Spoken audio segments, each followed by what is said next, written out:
YouTube or whatever, We are or Guna Masters' thing, then I'll be Good really evening, happy. I'll be happy with it. everyone. Welcome to the show. It's Emerson and myself today. Hopefully, Larissa will join us. It's great to have you on board from wherever you're watching. Good evening, good afternoon, good morning.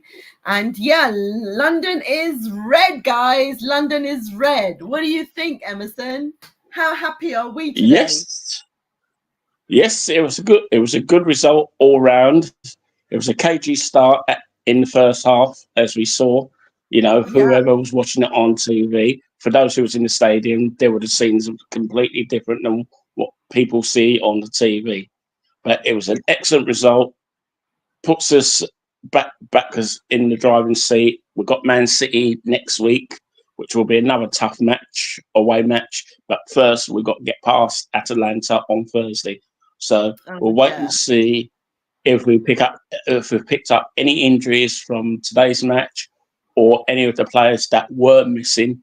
Which surprise thing, but the surprise would have been is the lineup itself. So I'll let you say a bit about the lineup, and I'll fill in where I can. Yeah, I mean, I wanted to talk about that game, right? In the first 20 minutes was just so on fire. It was so physical. And I mean, Saliba got a yellow card for time wasting. I mean, it just which was right. Yeah, but that was about right, Sina, because if you look at it, he wasn't carrying the football. He didn't kick the ball away like not most people thought he would have done. Yeah. He was mostly carrying the ball, trying to get back in position as quickly as he can, then drop the ball. That's normally a defender's thing. That's like a little schoolboy. Yeah. But the other yellow cards were more technical fouls on each other. So, thing like that. So, yeah. But it evened itself out. The referee done his job for a change because everybody was thinking, is this referee going to be lenient like all the other refs that we've had? But the thing is, he got all these decisions near enough spot on regarding the yellow cards today. It could have been red either side because that would have been a turning point of the game. But as I said, the yellow cards from both teams were truly deserved by the referee. Well, five for Spurs and 3 for us, because I think Jorginho got one, didn't he, before in the second half. But literally 7 cards in the first half. That goes to show where the game was. Mm-hmm. Compared for that game that was played yesterday, that the Bournemouth Chelsea game, 14 yellow cards. I'm not sure how many cards each team got, but any of those players that had a yellow card could have walked. Any of them. Exactly. This is what we were fearing, because I was like, oh my God, Saliba's got a yellow. They're now going to try and wind him up to get him sent off, and it was really seriously, it was getting. Then I was worried about Timber when Timber got his. And it was oh no, here we go. They're going to try. And they were trying. But, I'm so glad that, we held it together. And we all know, we were all going into this game going, oh my God, we haven't got Odegaard. We haven't got, Calafiori. We haven't got Marino. And it was just, we were fearful. Yet, as soon as we got into 15 minutes in, and I think I settled down, my nerves settled down. And, it was just, good. What's your take on it, Larissa? My nerves settled down as soon as the kickoff. Yes. Yeah. Well, I had nerves until the 90th minute, so. Yeah. Yeah, my nerves were still up until the last whistle went. I was like, ooh. Yeah. I didn't think we was gonna make it, to be honest. Yeah, really. I mean, what was your take on all these yellow cards that came all in the first half, literally? I was actually scared that Timber was getting a second yellow for the moment that he was grabbing the keeper from Tottenham. And I was like, oh God, if they're gonna review that, then that will be his second yellow. But then they gave him the yellow card, and I was like, yeah, okay, whatever. Yeah, I mean, like, it was ridiculous how many we got. I know, but you know what? That brawl, let's call it a brawl, because that was getting heated. Yeah. Typical North London derby, right? Typical. What I want to know is, how did Trossard's shirt get ripped? Because I missed that part. I have no clue. I suddenly saw him. He was like on one of the Spurs screen. players ripped it off camera that we didn't see. Oh, really? I saw him suddenly come in changing his shirt, and I was like, huh? And then the commentator actually said like, oh, he had like some blood on his shirt, and I was like, blood? And well, what happened? Yeah. No, it was a Spurs player who ripped his shirt off camera. We didn't see it properly because they didn't show anything after the match about that incident. I would say that's the only way, because as Larissa said, if there was blood on the shirt, it would have been different, because on black you don't see much blood, do you? No, exactly. Fair enough. If you don't see it, that's why I was surprised, because there was no cuts on Trossard's face or arms or anything like that. So we have my guessing that Spurs player tried to rip his shirt, and that was it. Yeah, Gunnar Matters is joining. Oh, he's just dropped off, did he? Let me see. Let's sod him on. Here we go. You might just be silent, not sure.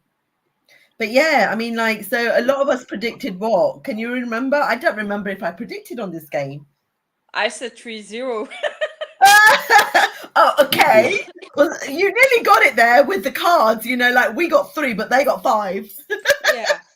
Yeah, I was actually predicting the yellow card. I did. Yeah, there you go. Is there any like stats you can give us, Emerson, that you can you got hold of, or had seen? I think one stat came out during the watch along that I was on. Someone had said that Ethan Namwari became the youngest player since Isaiah Rankin to play in the North London derby in 1997. Well. So thing like that. So this was on the podcast that I was on. So I'm not sure if you saw it, Larissa, on Arsenal 101. No, I saw it on. I think BBC even reported this. Okay then. So that's the only stat I could think of. That thing that was that Ethan Namwari became the youngest player since 1997 to play in the North London derby.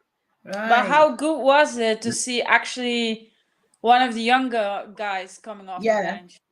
Like, wait, I think I got confused as well at one point. I couldn't tell which was Sterling and which was Jesus. Because of the hair. It was easy to recognise. Because Bob had his hair tied at the back. Sterling had his dreadlocks tied at the back, while Jesus had normal dreadlocks. I was just joking about that one because it was so funny.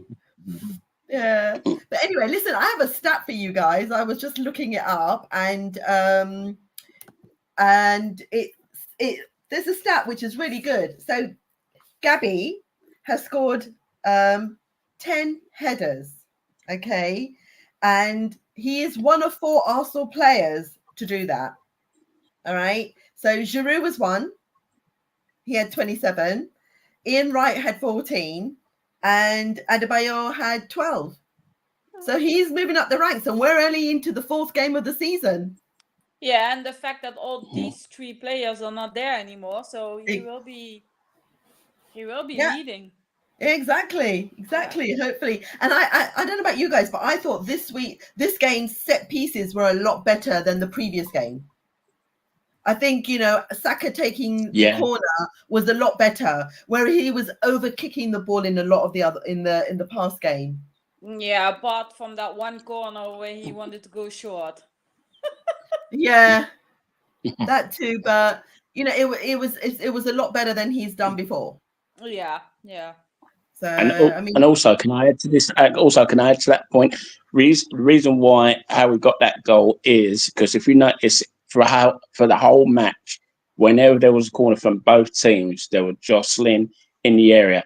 Now Yeah. there was a law stating that the referee's supposed to be clamping down on it. I thought he did clamp down on one or two in the first half. In the second half, it looked like he'd let it go because there was a lot of jostling. Anything could have happened in the penalty area. Each team could have had a penalty, but sadly, the referee or VAR obviously didn't see that incident because I know they looked at that one where Larissa said where Timber put his hands on Vicario, you know, in that heat of the moment thing like that. They looked at it for a split second and realised it was only handbags, so he got away with it. So that's one thing about Arsenal I have to worry about when they're playing set piece, when they're doing set pieces.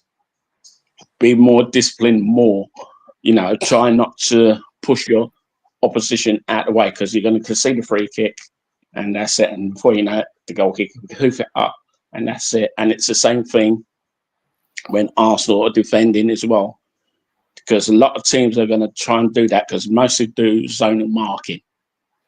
So they know who to target.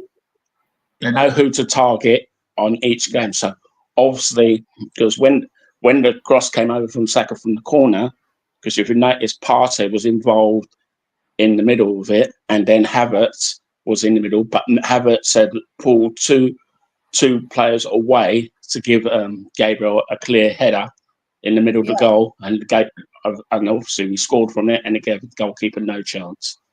Yeah. I mean, like, I found also, in my opinion, I didn't think Ben White had a very good first half. Because he gave a ball away quite a bit, especially that first one where it was literally open, and that was his mistake.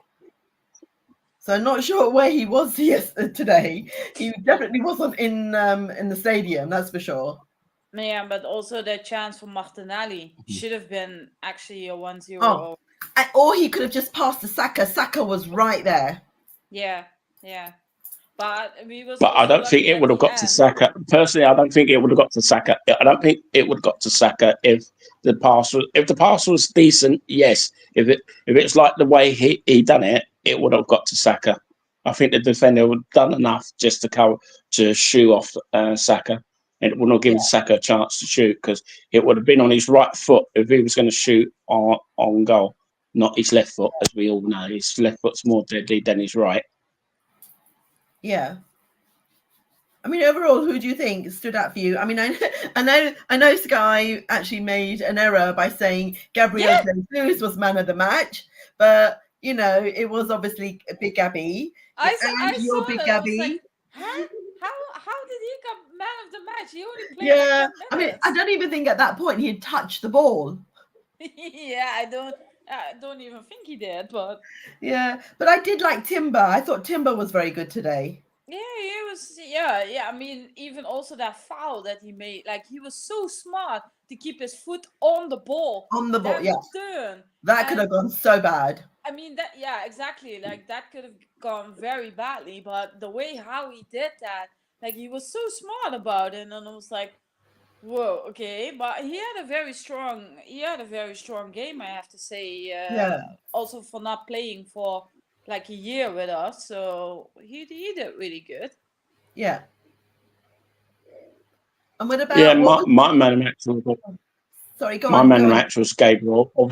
Obviously, my man of the match was Gabriel because everything like that. It was close between him and Timber, so I just edge it because obviously Gabriel scored a goal, so everything like that. Yeah. So he just edges my man of the match. So that's my opinion. Do you think Timber's got more freedom on the pitch as well? A bit like, you know, Odegaard. He's mostly everywhere. Yeah, but you know what? Also go on. What the go on, Larissa, go on. What the positive thing about it is that like nobody knows Timber yet. Like all of the other players, like Martinelli, everybody knows that when he has the ball, he either goes to the inside or he goes around the play and then gives a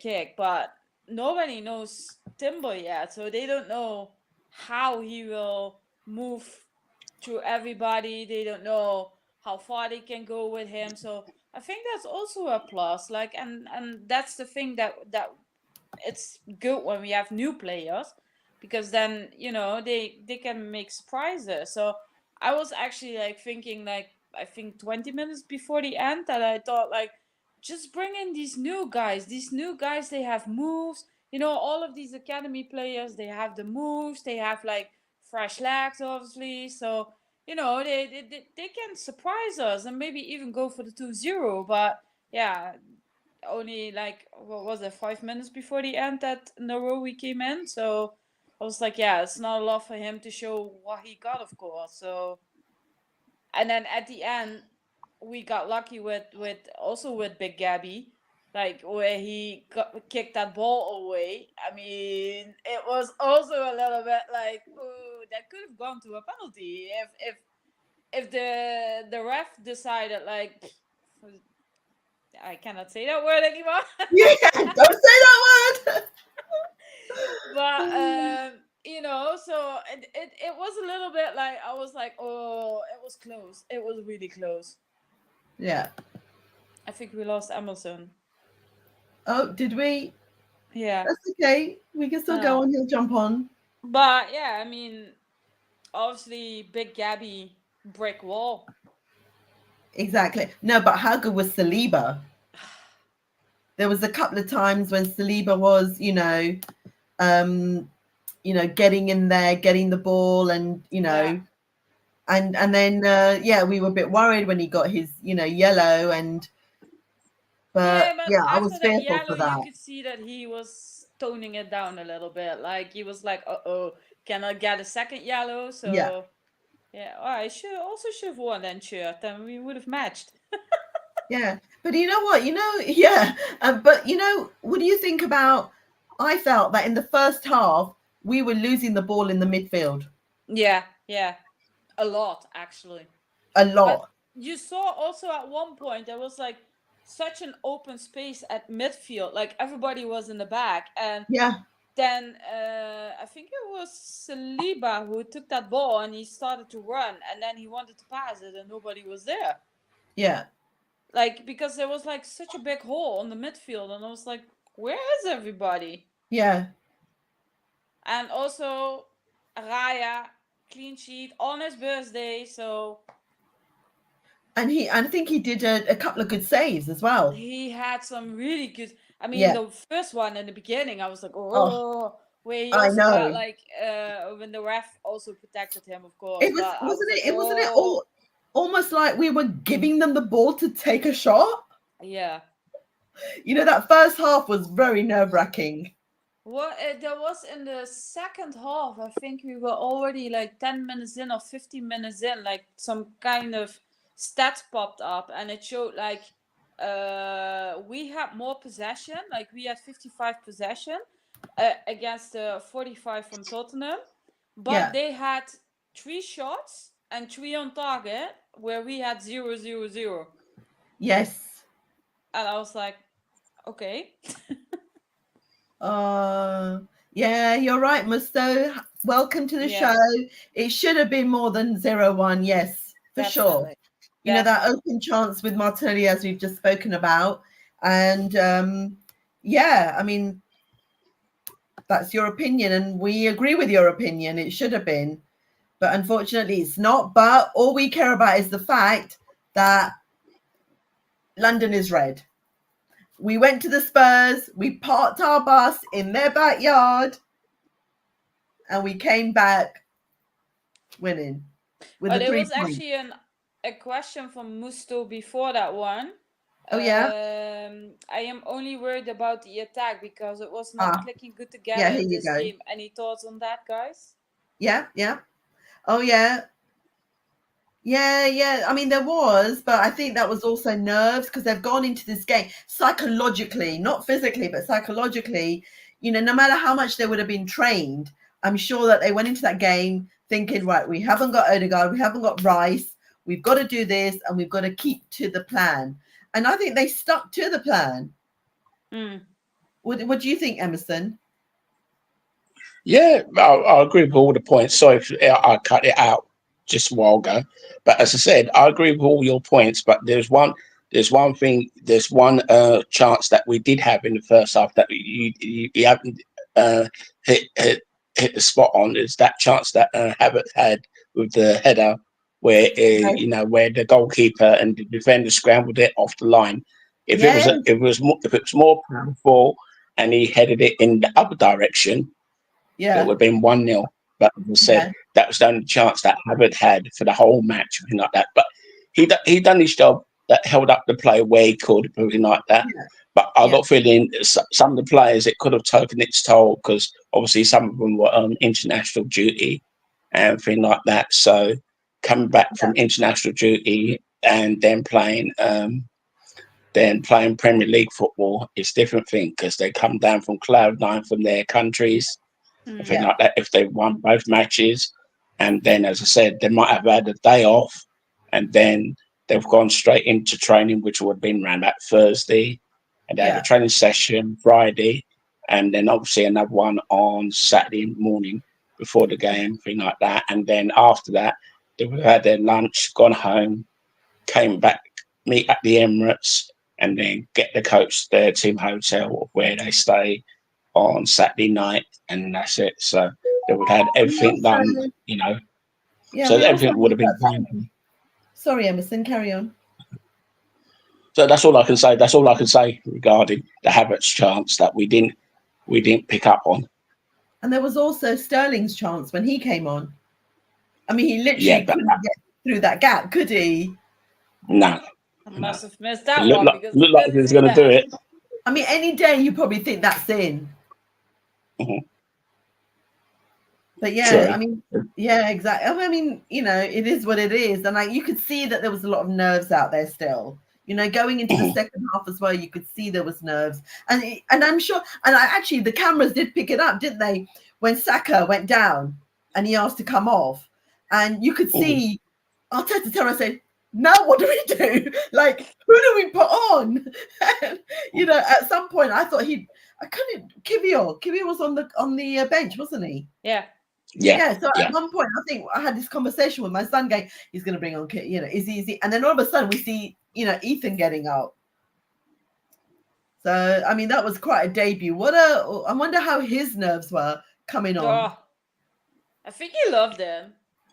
You think so, yeah? I mean, these are the games that matter, I mean, all of the games matter, but North London derby is just the game of games. I know, right? Do you remember we had this conversation in the last chat, and we were saying like, oh, I hope he comes on, because that'll be such a booster for him. Yeah, he'll be edging even more in the training ground. Like, hey, boss, I want to go on. Yeah. But do you guys think that? I agree. Yeah. Do you guys think that whole kit situation that also got a little bit into their heads? Like, I mean, it's been like so long that we had to play in an away shirt for a Tottenham game. So, I mean, you want to play with your home shirt. I mean, you can play with your home shirt, and then. I mean, I couldn't understand the confusion. Now I was confused because, I was like, this doesn't look like... It just didn't feel right. Yeah, it didn't. But also, I mean, how great was it that they got to score where our fans were? Yeah, I think they were waiting for that. You know what I mean? It was like, we'll just wait. We'll hang on. They were just, we'll just finish the second half and then we'll play on our side. So... Yeah. Yeah, but the emotions from Gabby, the way he was like screaming and going on and just doing his chest, and I was like, I think there was a brief point where VAR did have a look as well, but the push happened quite a bit before the ball was even played in. Yeah. So that was that then we're all celebrating, then all of a sudden we're going, oh shit, shut up. No, don't say that. Don't say that. Oh, God. What's your words? You're barred, Larissa. You're barred, Larissa. You're barred for one match. Sorry, Guna Matters. Didn't mean to. It just slipped. But make a habit of it, that's for sure. Oh. But what else? I mean, like I was looking at one of the other stats that I had a quick look through, and so 3 of the last 4 goals against Spurs have been from corners. Okay, so 3 out of the last 4 goals, but before today, only 3 out of 88 goals against Spurs were from corners. Can you believe that? What kind of a I agree stat with is that. that?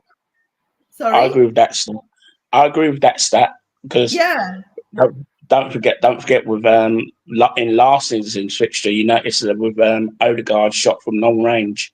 Yeah. If you remember something like that, so it we're proves just that we gonna did. get fined. We're going to be fined. Well, actually, Guna, we are the moderators. Oops. We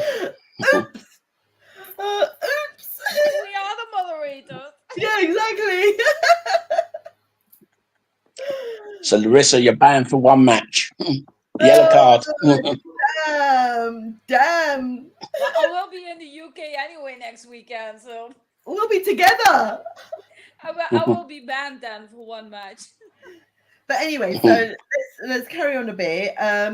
So okay, for me, Timber stood out, and I would have liked for him to get the man of the match, even though Gabby did score. But to me, Timber was very impressive. We really did miss him last season. We really did miss him. Mm-hmm. Imagine what it could have been like, and imagine now when we get a full fit squad back. So hopefully by the City game we should have Calafiori, do you think, back? 50-50. It was a minor calf injury, yeah? Yeah, it's where No, it was an ankle. It was an ankle injury, Larissa. Oh, I thought he also had a calf. No, it was on the ankle. Okay. Yeah. I mean, we know Odegaard's going to be 50-50 as well. But if he doesn't play against Atalanta on Thursday, then you say 80% chance that he's going to play on Sunday against Man City. Thursday will be Shevchenko, no chance. Who else is injured? Well, we know Tomiyasu and Tini. Mourinho, no chance. Definitely no chance. No. Definitely no. You're not going to see him until around about November time. Yeah, I reckon. Or thereabouts. So really, with Arteta, he's got to juggle his team around for the Atalanta game. So it'd be interesting to see if the goalkeeper we got on loan, Netta. So it'd be interesting to see if he goes in goal on Thursday. Yeah, against Atalanta. I think Kivior will get a chance. Yeah. He'll play. Obviously, Sterling's going to get a chance. And I've got a feeling they're going to play either one pivot in midfield. So one of the either Serginho or Partey is going to be sacrificed. Obviously, Rice will come back into the equation. So he'll start. As I said, with Odegaard, it's 8% chance that he'll play. I will drop Martinelli for Sterling. I'll keep Trossard and I'll keep Havertz up front. Is this for the subs? Yeah, and for the subs. Yeah. For the subs, well, I haven't got a clue. So because don't forget the under-19s are playing on Thursday afternoon. So one or two of those youngsters that was on the bench today may be playing in that game. Okay. So we just have to wait and see. We just have to wait and see who travels out to Italy on Wednesday afternoon from Stansted. So there's a question here that Gunnar Matters has put out. Would you have changed anything in the lineup? I'm guessing it's for today. So No. I think it was quite a strong lineup. Yeah. And and I think he did the right thing. I mean, a lot of fans did doubt it because everybody was nervous about this, but he got it spot on this time. Yeah. Yeah. And also the team followed the game plan. They stepped up too. They fought every battle, didn't they? They actually pressed. They pressed really hard. I was nervous when they were pressing, when, there was those occasions in between, you're thinking, oh my God, what are you doing, Trossard? Don't touch the ball. Like that made me really nervous, but yeah. But okay, so Gunnar also says, I will not play Odegaard on Thursday. No. I don't think he's not going to be fit. No, he's not going to be fit. No, I can. Well, on this podcast that I was on this afternoon, one of the ones who runs it, think, although he can't say anything, I couldn't say anything in midweek. That it was rumored that Odegaard yesterday and Friday was at the training ground. Ooh. And he was getting treatment on the ankle. So what they were trying all sorts of things, like trying to drain the fluid from the ankle pending if it built up and everything like that. And also Arsenal have got one of these things called an ice chamber. I'm sure you've seen it with some certain players going in there for a few minutes. Thing like that. And it helps to suit, bring the swelling down. So he was in there yesterday, because apparently he was seen at the training ground yesterday. And thing like that. Whether he was in that ice chamber or not on yesterday or not, I don't know. But as I said, thing like that, he was getting treatment up to this morning. Although he wasn't at the team hotel, he was giving him every chance of him being playing or being a sub today. But obviously, Arteta had made his decision around about 2 or 3 hours before the kickoff, when they had their team meeting, and say, Martin, sorry, you can't play today because you're not fit enough. So we'll see what happens. As I said, who flies out on Wednesday afternoon with the under-19s and the first team to Italy. And obviously they play the counterparts in the afternoon, the under-19s, and obviously the main game is on Thursday, which I'm sure we'll be all watching. I'll be watching it because it's on TNT, so I've got no qualms on it, and I will be on this podcast that I was on this afternoon as well. So because the person's invited me back. Musto has a question for us, guys. Should Nweri get a chance to start the first Champions League game? He looked good when he came on as a sub today. Any thoughts? Yes, I will say he's got a chance if Odegaard is not fit. Yes, but the only thing about that is that you got Havertz. Havertz can go back and play in that role in midfield, so he will get some minutes, but it's going to be touch and go if he plays from the start on Thursday. Yeah. But I will say, personally, I think he'll be a sub on Thursday, and he will come on at some stage like he did today, like the last 15, 20 minutes or so. I personally think he would play more against when we play Bolton. Yeah. He'll play the whole game for that. Yeah. That's without a doubt. That'd be a different team completely. Oh yeah, totally. So what was your opinion on that question about also to go back to what Emerson just said, I think it would be the best to leave Odegaard at home for Thursday, and just, if he will be able to, keep him for the City game, because I think for the City game we really need him.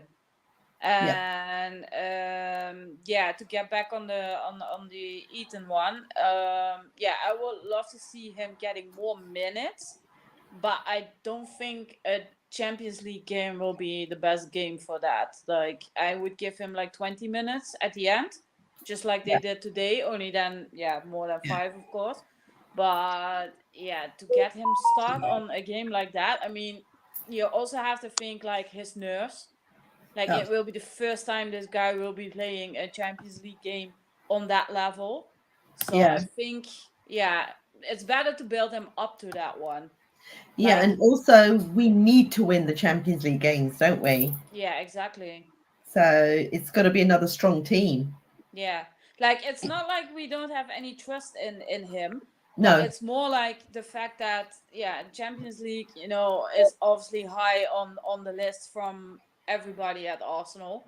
And I think it's better if you bring him in when you're already like 1 or 2-0 up than when you're starting on a 0-0. Yeah. And he doesn't have any impact or whatever, or he gets like his nerves gets in his legs and he just blocks or freezes or whatever. And then, the fans will obviously start like, see, he's not ready for this. Better keep him for the Premier League or for like the cup games or whatever. And so I think it's better if you bring him in when you're already on a 1-0, 2-0 than when you let him start like a big game like that. Yeah, but he did have the experience, didn't he? Because he played for England. So he has played internationally. So he's got a bit of a vibe of, other than the Premier League. Yeah, but that's also different again, because England plays like different than the way Arsenal plays. Yeah. There's a question for you, Emerson. Under 18 team, who get on the bench this season?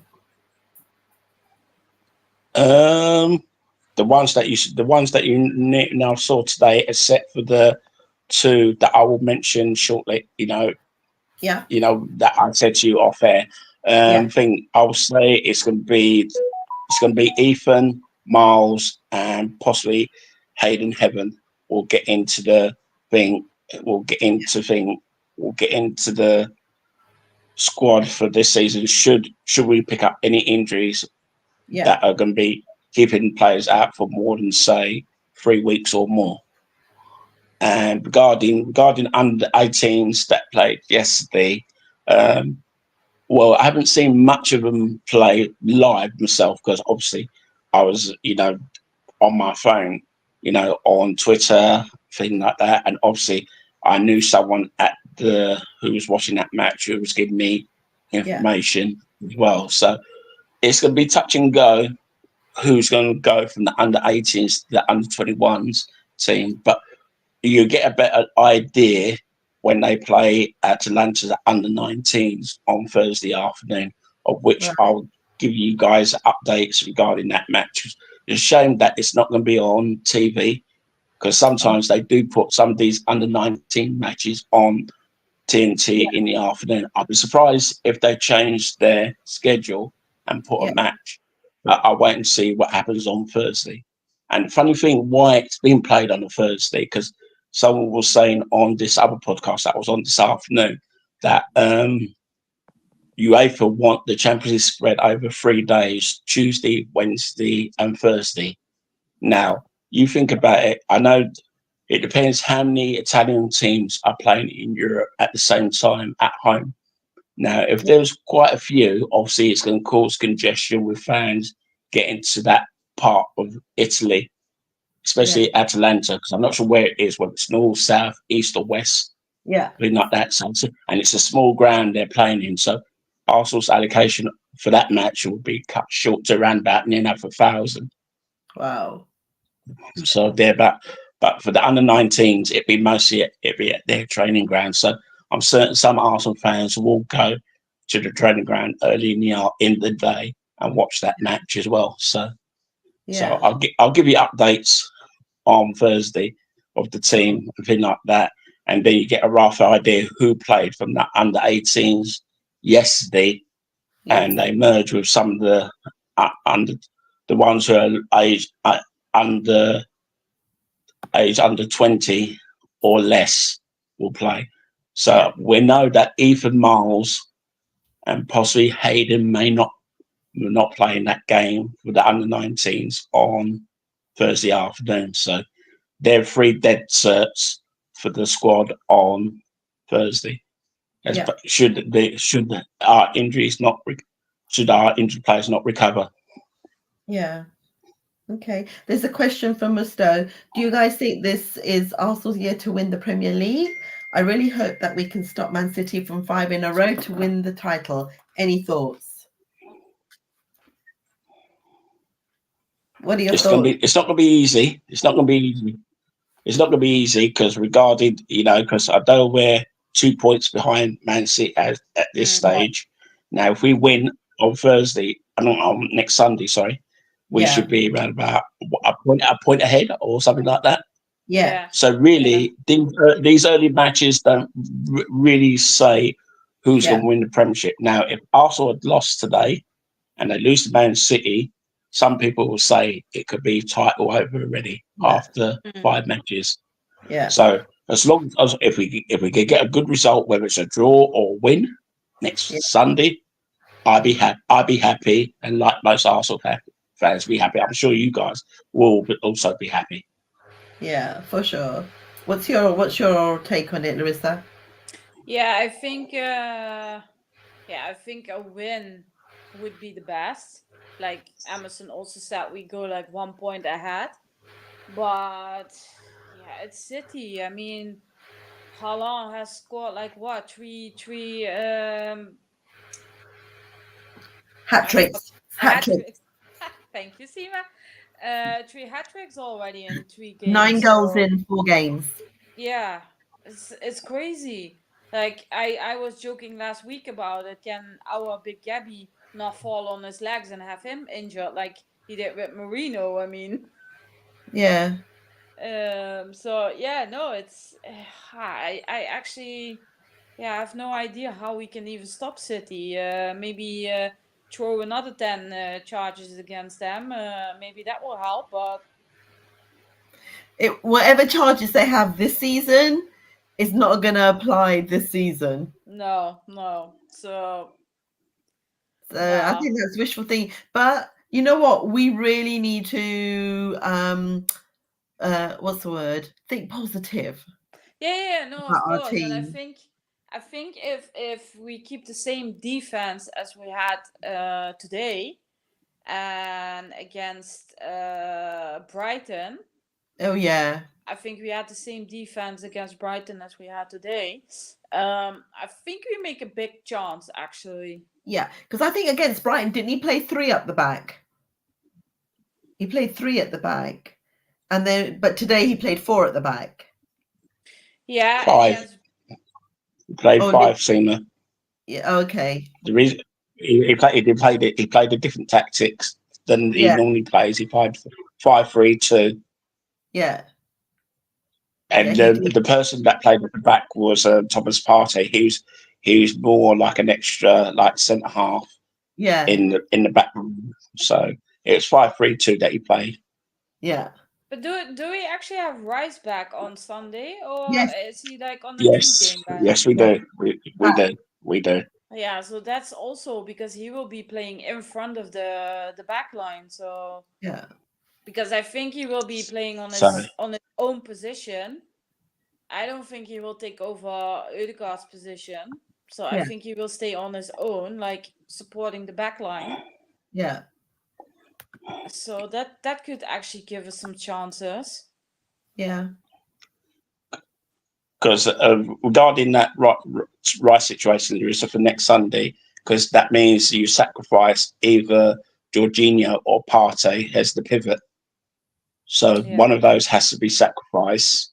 And as I said, if Odegaard's fit enough to play, he'll just go back. He'll just play in his normal position.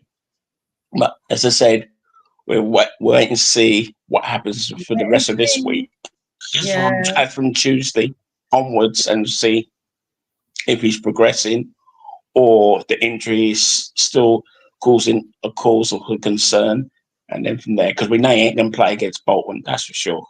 Because we know it's going to be a different team. It's going to be mostly kids. There'll be 1 or 2 experienced players that will play in that game. I would be surprised if Tierney plays in that game next Tuesday against Bolton. I'd be surprised. Because he's been training quite well, hasn't he? I've seen videos of him in the training ground. So so don't be surprised. He hasn't played for under 21 match so far, because I've only played 3 matches so far. So thing like that. So we'll see if he's on the team sheet next Tuesday and things like that. Shevchenko, if he's fit enough, he'll play. Kivior, he will play. And then, as I said, you build a team round Miles, Ethan in midfield. I'm sure them 2 will play as the double pivot in midfield. Who will play in front of them, I do not know. And then up front, I'm saying there'll be 1 or 2 youngsters, but I've got a feeling he may go for experience. He may play Sterling up front, and then Martinelli will get a chance again. But Saka will obviously be rested. So, but as I said, we'll just take one game at a time. We'll just see what happens between now and Wednesday before they fly out, and then we go from there. Yeah. So here's Mustafa saying is, guys, I saw that many Premier League clubs are interested in Jamal Musiala.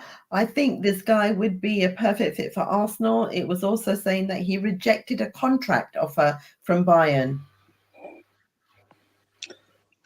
That came very late in the window, but I don't think Arsenal will be interested in buying now. You know, they most probably wait and see their options in January.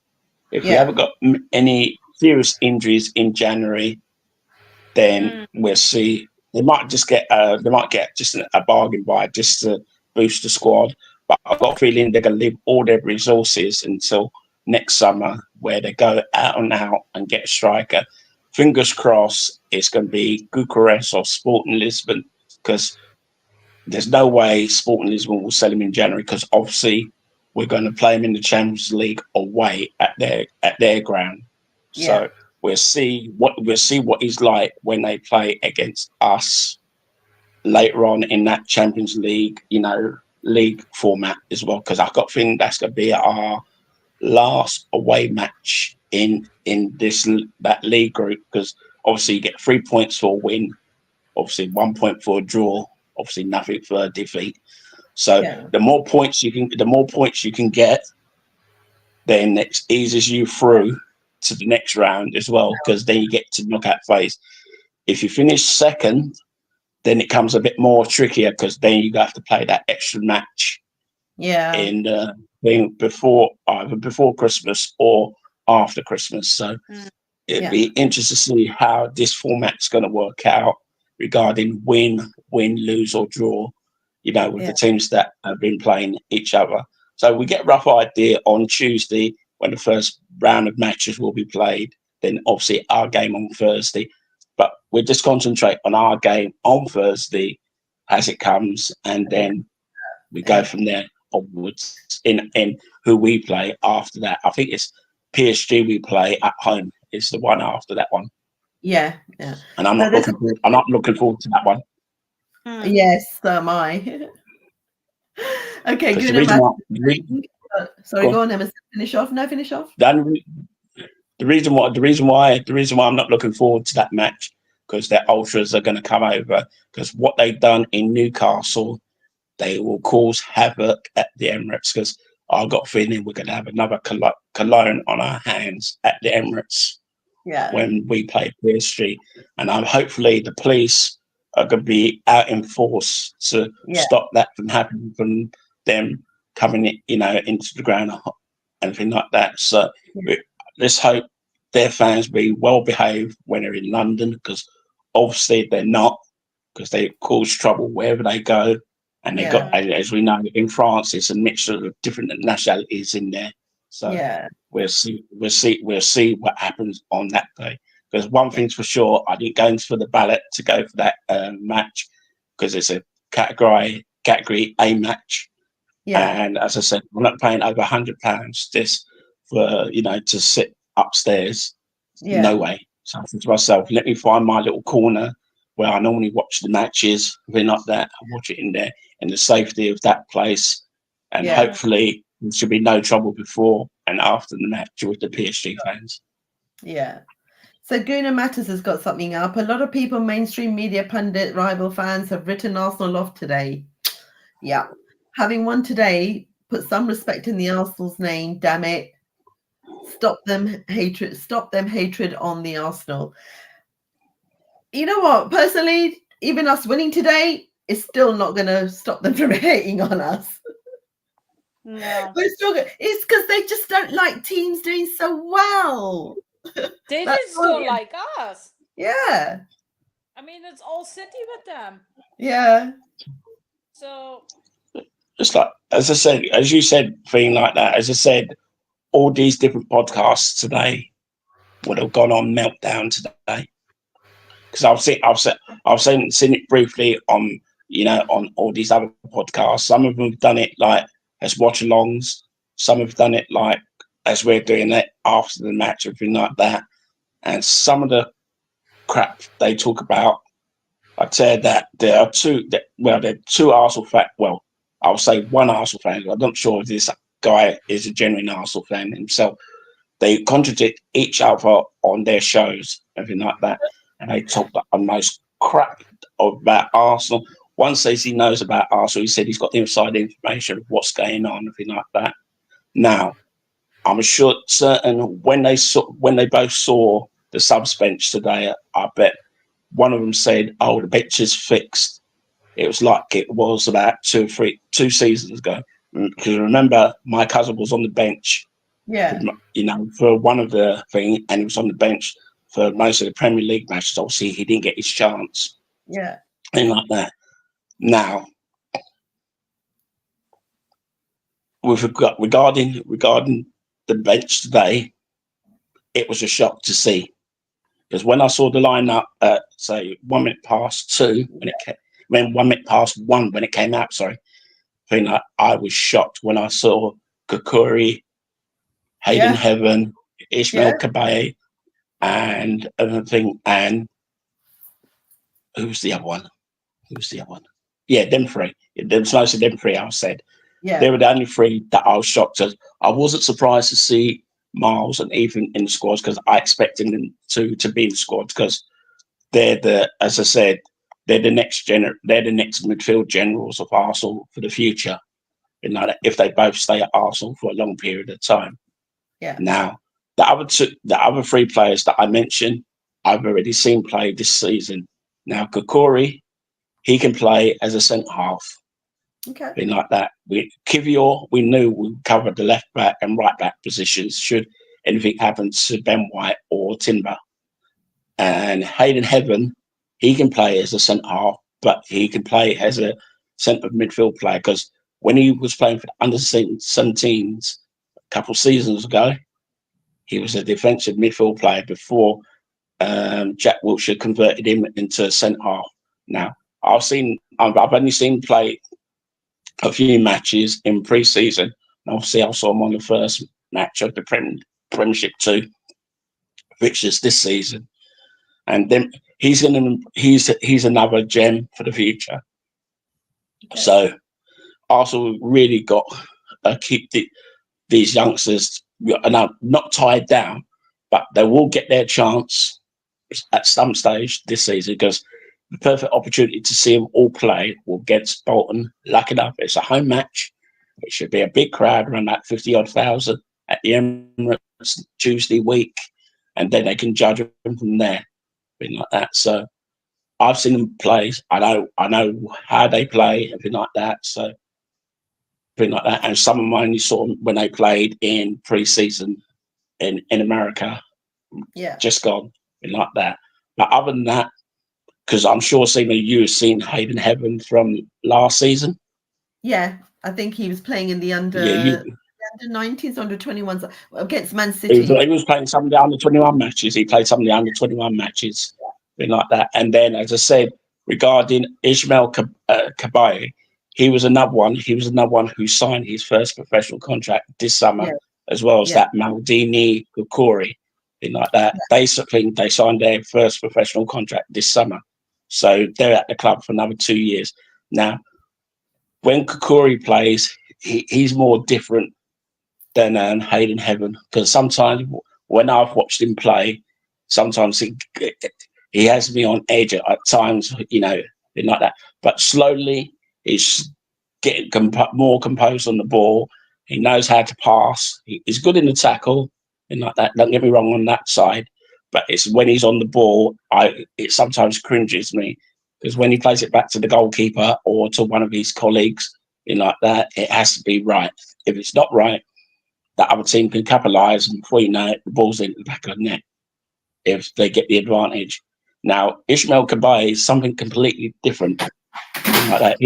He plays similar to what my cousin played in the last 2 seasons. So I said to him at the first, pre-season match against Bournemouth afterwards, I said to him, "You've got big shoes to fill in because you realise my cousin played in that position where you're playing. You got to play to your best to show what you can do." Yeah. Now he can do that. He can take players on like my cousin does, thing like that. But it's just his final product is this lacking. So if him, Mehmet Ali, and Arteta can work on that on him, he'll be a good player to watch for the future as well. Sure. But as I said, he's another one on this 2-year contract, so he's got 2 years to prove himself like that if he's worth it to be staying on, or else it'd be like my cousin, say he'll wind down his contract and he moves on, and that's it. Yeah. So Musto is talking about a young midfielder, Suleiman Sidibe's progress at Stoke City.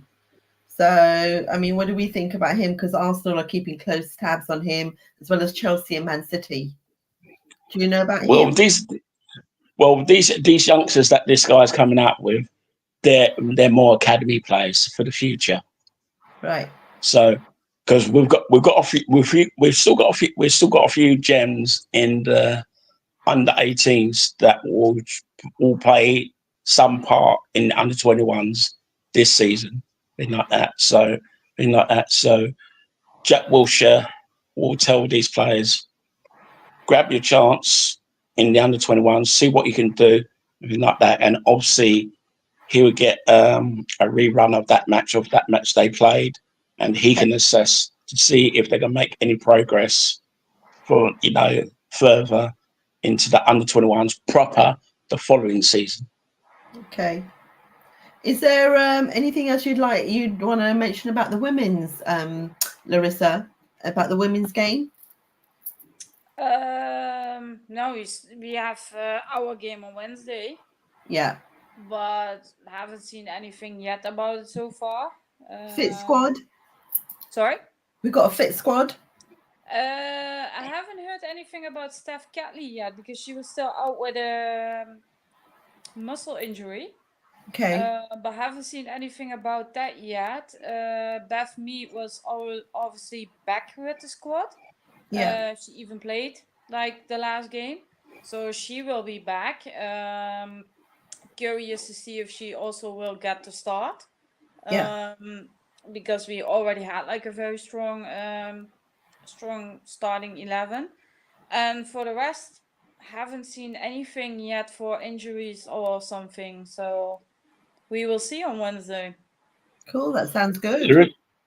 Larissa, one point I wanted to make up with you. Regarding that mystery photo that we saw on X, whether it was yesterday or today, of that player called Gel at 62. Yeah, she's now, an academy as I said, I obviously she's an academy player. No one knows what position she plays, or how old she is, or anything like that.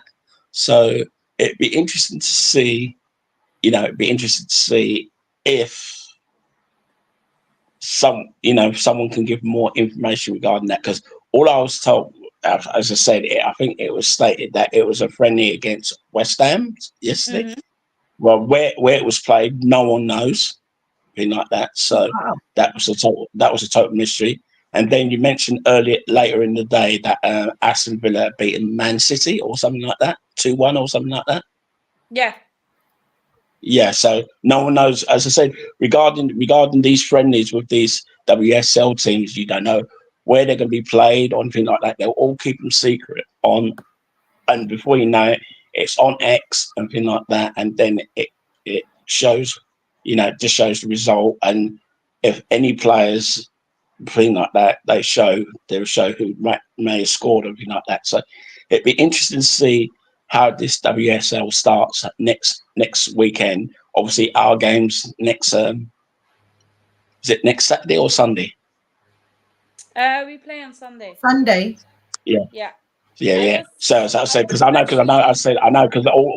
all of us are going to meet up. Me, you, Ange, Richard, possibly Richard as well, if he's around with his daughter as well. But as I said, we can discuss the time nearer to the time where we're going to meet up. More than likely, it'd be the usual place, the media entrance, and way like that. But as I said, it'd be interesting to see how the results going to go on the Saturday and Sunday. That when we play each other, because we know that all the matches are on YouTube, so all the fans be tuning into YouTube to see how Chelsea are getting on, things like that, because that'd be the team they'd be looking out for. Because obviously we've got Man City, and I think Man United are in disarray as we speak. We like that, so with their players as well. So like that, because the players are leaving that club left, right, and centre, because they seem to be going to Brighton all of a sudden. So Brighton be another team to watch out for next season as well. But I've got a feeling Brighton will finish in the top half of the table. I don't think they'll be in the top 4. I'll say they'll finish about 5th, is my opinion. They've got some good players as well. So I just saw that she actually signed for the academy on January this year. God. So she's not even that long with us. I was trying. So she's a baby. Yeah, I was trying to find. She's only 18. She's only 18. I'm trying to find out what position that she plays in, but doesn't say anything. Yeah, exactly. There you go. So this is where the guy called Tim on X could explain more, and like that on her, and thing like that. But obviously, he might be sworn to secrecy by the club to say, what position she plays.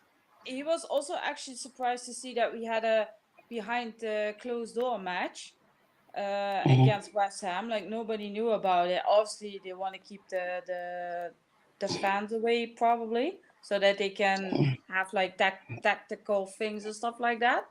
But it was actually good to see that we won with 5-1, because last season we had problems with West Ham. My guessing it would have been at West Ham's training ground, because the reason why, because it wouldn't have been at Arsenal's training ground yesterday, because don't get the under 18s were playing yesterday.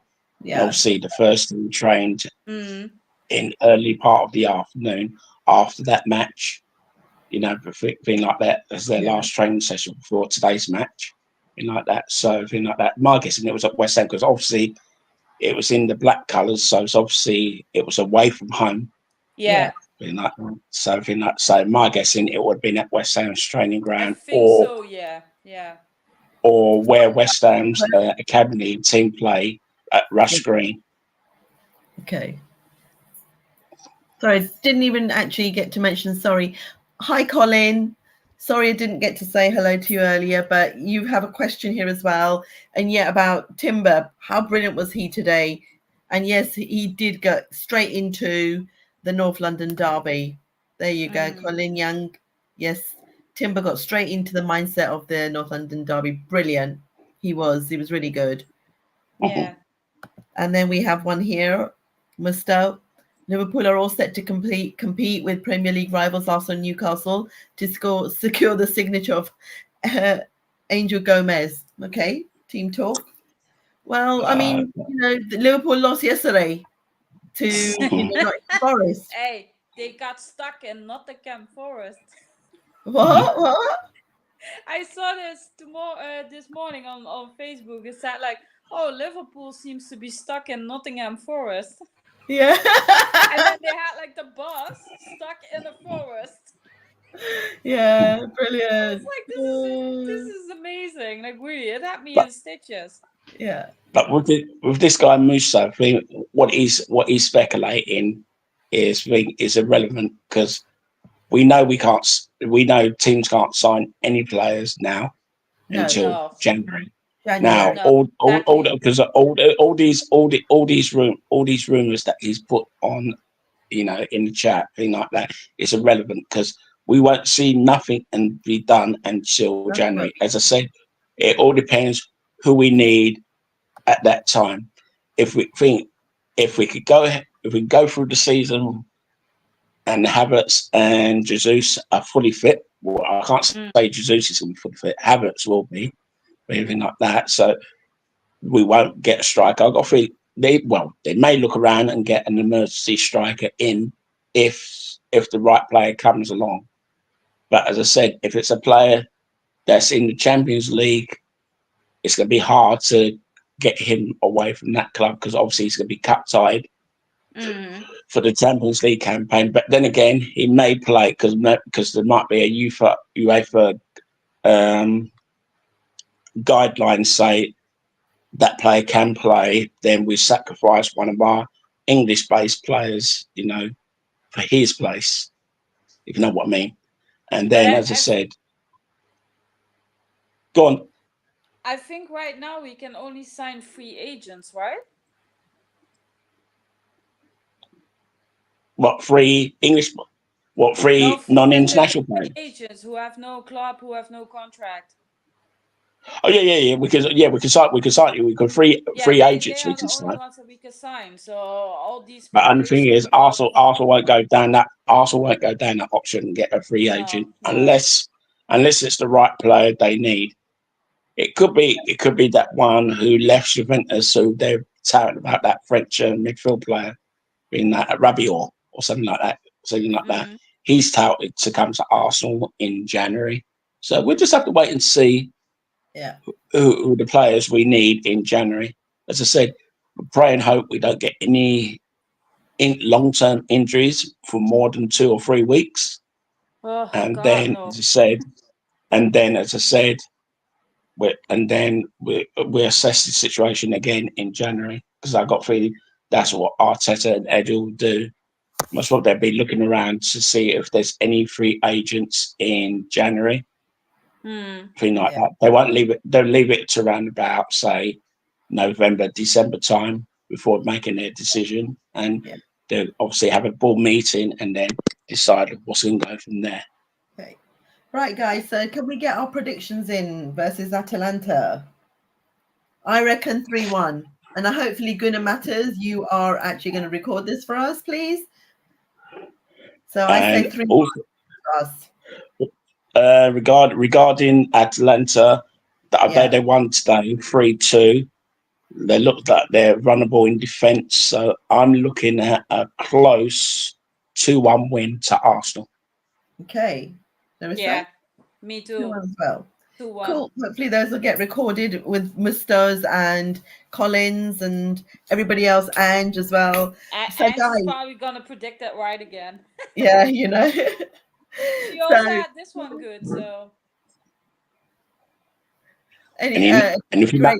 So it was great having you guys on today. The hour is up. We've had a lovely talk, lovely chat. And thank you, everybody in the chat as well, for being here. And anyone else watching, thank you so much. Thank you, Emerson. Thank you, Larissa. Thank you, Seema. No problem. Anytime, Seema.